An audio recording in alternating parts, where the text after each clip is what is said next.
Mnogi smo spremljali izjemen dan, ko nas je 10. maja papež Frančišek na kratko obiskal v Ljubljano. Papež je tisti dan povedal pomembne besede za prebivalce Ljubljana in za vse, ki so na najrazličnejše načine vključeni v naše gibanje. Podoživimo ta obisk še ob intervjuju z Emaus in Jesusom, ki bosta poglobila nekaj njegovih poudarkov. Oglejmo si ga skupaj.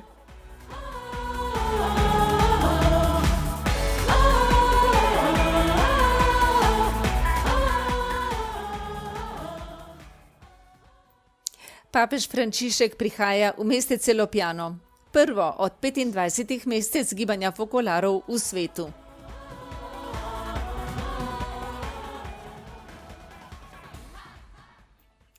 Drugič je, da je kak papež obiskal center gibanja. Avgusta 1984 je Janez Pavel II. Prispel z avtomobilom v mednarodni center v Rocca di Papa v okolici Rima. Sprejela ga je Chiara Lubich in za gibanje je to srečanje ostalo kot izjemno srečanje. Čez 34 let papež Frančišek 10. maja pristane na toskanskih gričih blizu Firenc. Kratek, vendar poln in bogat obisk. S temi podobami bi vam radi govorili prav o tem.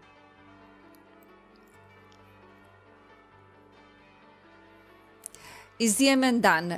Obisk papeža Frančiška v Ljubljanu.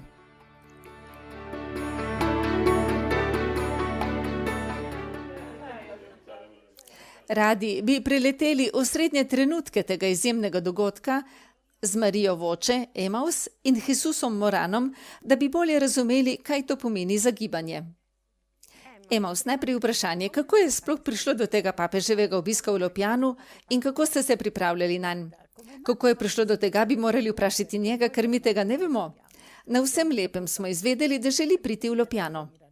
Bili smo presenečeni, zelo veseli in takoj smo pomislili, kaj naj naredimo, da bi se pripravili na tak obisk. Manjkalo je 100 dni do prihoda papeža v Ljubljano in pomislila sem, edino je, da še bolj intenzivno živimo evangelij, medsebojno ljubezen med vsemi, da bo tako papež našel ljudstvo rojeno iz evangelija. Ljudstvo, ki živi evangelij, kakor je Chiara vedno gledala gibanje fokolarov. Tako smo se trudili delati.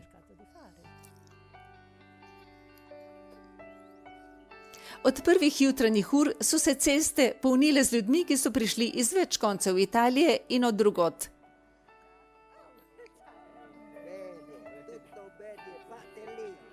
Na tem težko pričakovanem srečanju se je ob svetišču Marije Božje Matere zbralo kakih 7000 ljudi. V resnici je udeležencev veliko več. Zahvaljujoč neposrednemu televizijskemu prenosu in prenosu preka spleta s 4 prevodi, so te podobe šle v ves svet. Kaj je bilo za vaju, ko je papež Frančišek pristal v Ljubljano? Ganjenost je bila velika.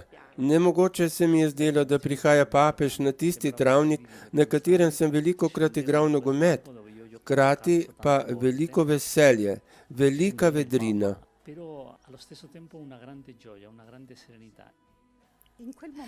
Takrat sem doumela. Ljubljano sprejema papeža. Ljubljano je zame pomenilo tudi vse Marijino delo, vse gibanje fokolarov sprejema papeža. Ko pa je papež stopil na tisti travnik in sem videla, da gre iz helikopterja, sem pomislila, papež sprejema nas. Vnesel nas je v svoje srce in tako smo vstopili v celotno človeštvo. Saj je on poklican pripeljati vse do edinosti v cerkev. Zato sta izginili bojazen in zaskrbljenost. Začutila sem, da me je papež sprejel v svoje srce, mene in z menoj vse delo. Prišli so kristjani iz različnih cerkva, verniki drugih verstev, ljudje brez verskega prepričanja. Poleg njih še številni ljudje iz okolice. Ta raznolikost odraža samo identiteto Ljubljana, košček zedinjenega sveta. Prišli so predstavniki civilne in cerkvene oblasti, med njimi monsignor Luciano Giovanetti, nekdanji škof, ki je več kot 40 let vodil škofijo Fiesole, v kateri je Lopjano, ter sedanji škof monsignor Mario Meini. Prišla je tudi županja Filin in Incise Valdarno Giulia Mugnai.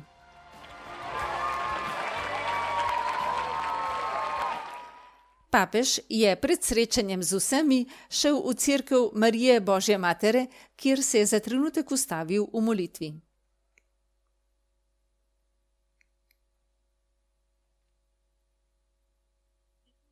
Pred izvirno upodobitvijo Marije z detetom z azijskimi potezami, darom hindujskega umetnika Kjari Ljubik, je položil šopek rož.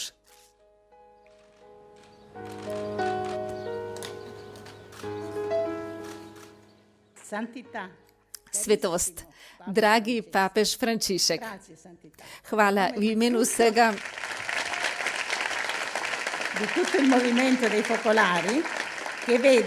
gibanja fokolarov, za katerega je ta vaš obisk pogled Božje ljubezni. Marija Voče je izhajala iz spoznanja Kjare Ljubik o majhnih mestecih, maketah zedinjenega sveta, in v grobem opisala značilnosti Lopjana, raznolikost 850 prebivalcev iz 65 držav, delovna mesta, študij. Naša želja je, da bi tisti, ki obišče to mesto, našel tu svoj dom, družino, mater, Marijo. Želimo, da bi kraljevala v tem mestu, ki ne nosi slučajno imena Mariapoli, Marijino mesto. Prav ona nam v spevu Magnificat kaže življenjski program in nas vsak dan spodbuja, naj na široko odpremo vrata srca in mesta vsem trpečim, tistim, ki zaman iščejo srečo na poteh nasilja ali bogastva. Sveti oče, imamo visok cilj. Meriti hočemo visoko, kakor ste nam voščili pred 4 leti. Radi bi, da bi lahko vsem rekli, pridite in poglejte.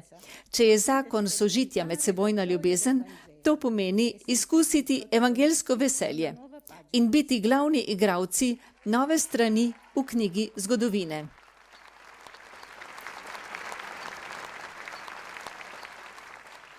Hvala za vaš sprejem. Pozdravljam vse skupaj in vsakega posebej. Zahvaljujem se Mariji Voče za njen uvod. Jasen, vse zelo jasno. Očitno ima jasne ideje. Zelo sem zadovoljen, ker sem danes med vami, tukaj v Lopjanu. V Lopjanu se vsi počutijo doma.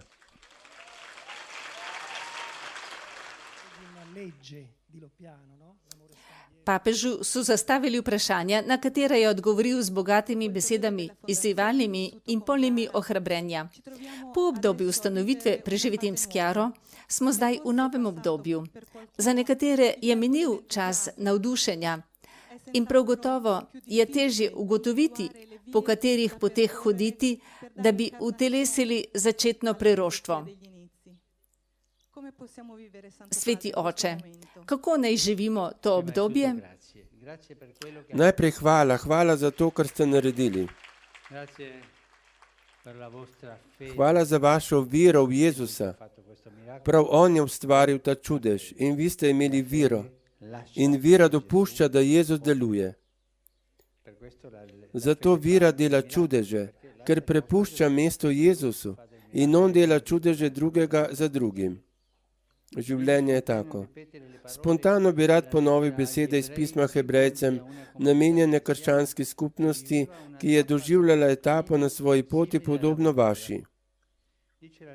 Pismo Hebrejcem pravi: spomnite se prejšnjih dni. Lepo prosim, spomin. Z okvirom spomina je mogoče živeti, dihati, napredovati in roditi sad. Če pa nimaš spomina, sadovi na drevju so možni, ker ima drevo korenine.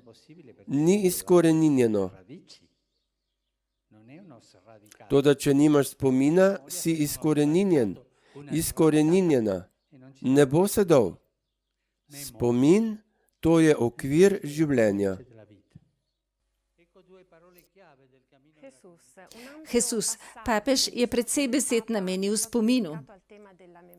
Chiara nam je zapustila zelo pomembno zapuščino, nič manj kot edinost človeške družine. Kaj pomeni ohranjanje spomina, torej karizme, v današnjosti dela, a tudi človeštva, s to spremembo dobe, kakor jo je sam papež označil?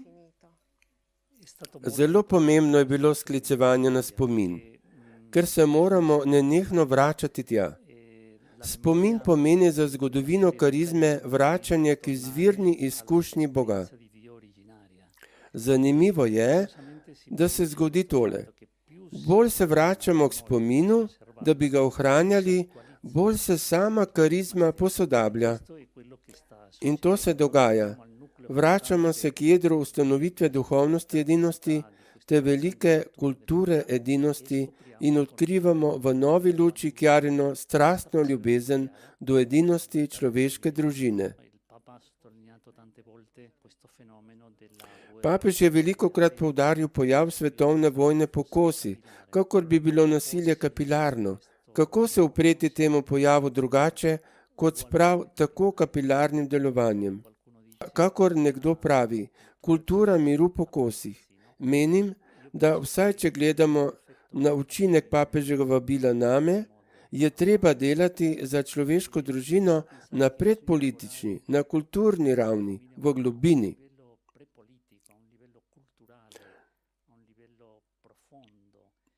Ne zadoščajo institucionalna prizadevanja.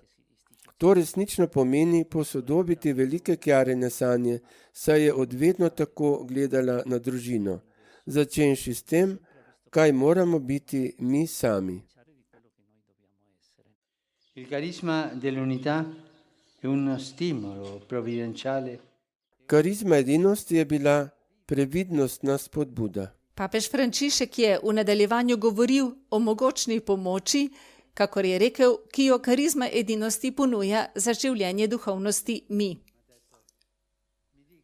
Duhovnik je tukaj mi je rekel, povejte mi, oče, kaj je nasprotje jaza? E subito ho detto tu. E lui mi ha detto no. Takoj sem odgovoril ti in on, ne, nasprotje vsakega individualizma, tako mojega kot tvojega je mi. E questa spiritualità del noi, quella che Nasprotje je mi. Ta duhovnost mi, ki jo vi morate peljati naprej, nas rešuje vsake sebičnosti in vsakega egoističnega interesa. non è un fatto Duhovnost mi, to ni nekaj samo duhovnega, ampak konkretna stvar z izjemnimi posledicami. Če to živimo in če jo pristno in pogumno razpremo v različnih razsežnostih, a livello na družbeni, kulturni, politični, ekonomski ravni. ha redento non solo il singolo in Jezus ni odrešil samo posameznika, ampak družbeni odnos. V odgovoru o poslanstvu Lopjana je papež povabil vse k spremembi pogleda. la storia di Lopiano. Zgodovina Ljubljane je na začetkih. Voi siete all'inizio. Vi ste na začetkih. È un piccolo seme gettato To je majhno seme, vrženo v brazde zgodovine in že obilno kali. Mora pa pognati krepke korenine in prinašati hranljive sadove v službi poslanstva oznanjevanja in konkretizacije Jezusovega evangelija, v kar je današnja cerkev poklicana. e questo chiede umiltà, In to zahteva ponižnost, odprtost, usklajenost, zmožnost tveganja. Dobbiamo. La sfida è quella della fedeltà creativa. Izziv je izziv ustvarjalne zvestobe, biti zvesti izvirnemu navdihu in hkrati odprti svetemu duhu ter pogumno stopati po novih poteh, ki jih narekuje. Zgodovina Lopjana je na začetkih, je povedal papež Frančišek. Dodal je, vi ste na začetkih. V številnih intervjujih o tem dnevu si govorila o prej in potem gibanja glede papeževega obiska Lopjana. Če je prej in potem in če smo šele na začetku, kje naj začnemo Emaus? Zdaj je čas po in po mojem moramo razmišljati o tem, kar nam je papež povedal, nam dal, da bi to aktualizirali. Ne toliko, da bi se tega spominjali, da bi znova premišljevali in se veselili, ker smo bili s papežem, kar je bil brez dvoma izjemen čudovit dogodek. Ko nam je papež rekel, da smo na začetku, nas je postavil pred zgodovino, pred prihodnost. Noče, da se ustavljamo pri tem. Če smo na začetku, je treba nadaljevati. Kaj pomeni nadaljevati? Pomeni poskusiti udejaniti to, kar nam je rekel, biti zmožni vnašati v družbo. Zato ne samo v naše gibanje, ampak v družbo okoli nas, semena evangelija, ki jo lahko preobrazijo. Zato moramo pogledati okoli sebe in se vprašati, kam lahko vnesem iskro tega evangelskega semena, ki sem ga prejel zastonj, in to storiti. Guardarci intorno e dire dove io posso immettere una scintilla di quel seme evangelico che io ho ricevuto gratuitamente e farlo. To na vseh ravneh, povsod, z medsebojno ljubeznijo, živeto med nami in do vseh. Še zadnja stvar, ki mi leži na srcu in bi vam jo rad povedal. Zbrani smo pred svetiščem Marije, Božje Matere. Smo pod Marijinim pogledom. In ne pozabite, da je bila Marija laikinja. Bila je laikinja.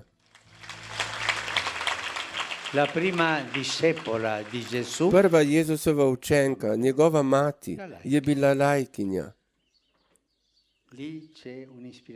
Tu je velik navdih in lepa vaja, ki jo lahko opravljamo. Izzivam vas, da to delate, da vzamete iz evangelija dogodke iz Jezusovega življenja, ki so bili konfliktni, ki so bolj konfliktni, in da preverite, kot na primer v Kani, kako Marija reagira. Marija spregovori in poseže vmes. Toda oče vseh teh dogodkov ni v evangeliju. No, pa si predstavljaj si, da je bila mati tam, pravi evangelij, in je videla, da kako bi se Marija odzvala na to, to je prava šola, da bi napredovali. Kajti ona je žena zvestobe, žena ustvarjalnosti, žena poguma, žena bližine, žena potrpežljivosti, žena prenašanja stvari. Vedno gledajte na njo, na to laikinjo, prvo Jezusovo učenko, kajti kako se je odzvala v spornih dogodkih v življenju svojega sina. Zelo vam bo pomagalo. Frančišek se je nanašal na Marijo. Povedal je pomembne stvari, na Marijo kot laikinjo. Emaus, kaj to pomeni zate in za vse gibanje? Bili smo zelo ganjeni, kajti takrat je pustil na strani papirje. V svojem govoru ni omenjal Marije tako. Zdelo se mi je zelo pomenljivo. Preden je začel svoj govor, je počastil Marijo, kakor to naredi običajno, prinesel je cvetje pred Marijino sliko. Ko pa je prišel iz cerkve, je po mojem videl Marijo v množici, ki jo je imel pred seboj. Prav gotovo ga je to spodbudilo, da se je na koncu znova nanašal na Marijo. To je, Marija je bila tam, Marija je bila v ljudstvu, v tistem ljudstvu, ki je bilo cerkev. V ljudstvu, ki je bilo tako zelo raznoliko, saj so bile družine, mladi, otroci, duhovniki, ljudje drugih verstev, drugih cerkva. Ko je videl to navzočnost, drznem si misliti tako, je hotel tudi povedati, kdo smo. In s tem, da nam je povedal, kdo smo, smo postali to, kar nam je govoril. Torej, Marija z lastnostmi, ki jih je imenoval. Iskrenost, potrpežljivost, pogum, prenašanje.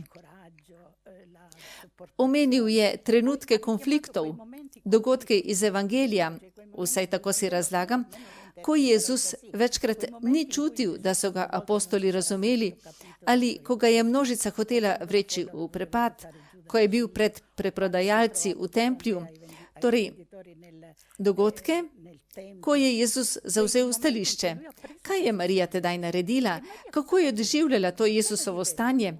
Papež nam je povedal, predstavljajte si, poskusite si predstavljati, kaj bi naredila Marija ob takih Jezusovih sporih v današnjem človeštvu in poskusite zavzeti stališče, ki ga je treba, Marijin del, in to je del matere, ki tolaži, ki razume, ki obrne na glavo okoliščine, ki v vsakem primeru najde rešitev za dobro svojih otrok.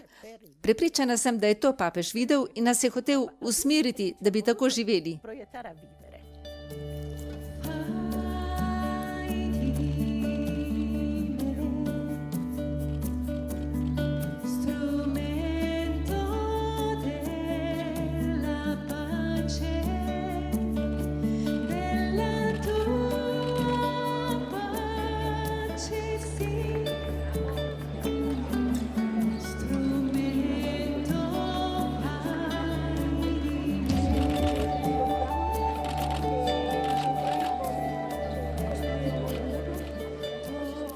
Videli smo, da je papež Frančišek podpisal zavezo, skoraj na skrivaj. A je to gesta, ki pomeni ustanovitev zamestnice in zamestnica? Temeljnega pomena je za odnose vseh nas v gibanju fokolarov. Kakšna je splošna vrednost tega? Kaj pomeni? Ali pa je to preprost podpis? Ne gre samo za podpis. Saj zaradi pomanjkanja časa nismo mogli to bolj pokazati, kakor bi si želeli za tisti trenutek.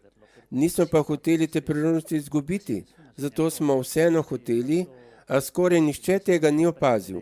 Zato sem vzel papir in ga pokazal vsem.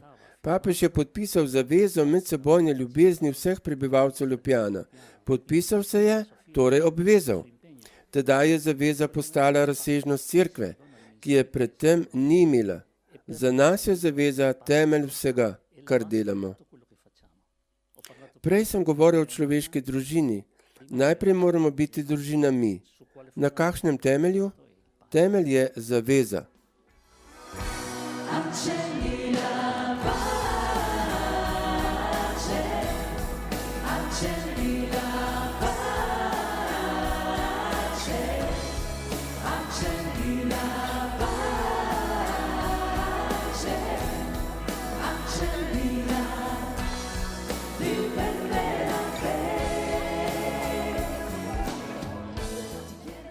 Jesus, imeli smo vtis, da se je papež dobro počutil med nami. Je bilo res tako?